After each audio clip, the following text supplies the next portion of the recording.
కింద కోర్టుల నుంచి హైకోర్టు వరకు అనేక 10 అంశాల మీద తెలంగాణ సర్కార్ వివక్ష చూపుతుంది, రాజ్యాంగానికి విరుద్ధంగా పోతుంది.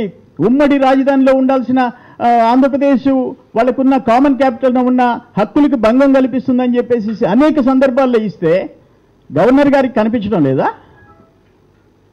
గవర్నర్ గారు ఏం ఆశిస్తున్నారు? ఎందుకంత పక్షపాతంగా ఉన్నారు?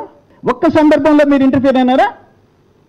ఒకసారి కాకపోతే ఒకసారి మా కామన్ క్యాపిటల్లో ఆంధ్ర వాళ్ళకి అన్యాయం జరుగుతుందని చెప్పేసి మీకు ఎప్పుడు అనిపించలేదా? ఇది న్యాయం కాదు.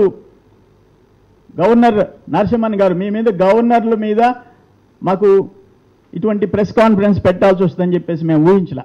జరుగుతుంటే ఆంధ్రప్రదేశ్ గవర్నర్ నరసింహన్ గారు ఏం చేస్తున్నారు? సెక్షన్ 8 మీ చేతుల్లో ఉందనేది మీకు తెలీదా? మీరు చదువుకున్న వ్యక్తి కాదా?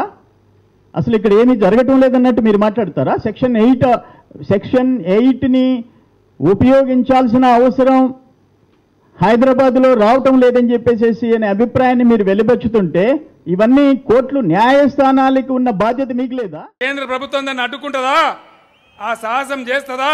హరిహర బ్రహ్మాదులు అడ్డమచ్చిన, నీ తాత జేజమ్మలు అడ్డమచ్చిన, 1 కోటి మంది చంద్రబాబు నాయుడు కొంగ జపాలు చేసిన మీ కండ్ల ముందే పాలమూరు ప్రాజెక్టు కట్టి చూపిస్తాను నేను మనవి చేస్తా ఉన్నా.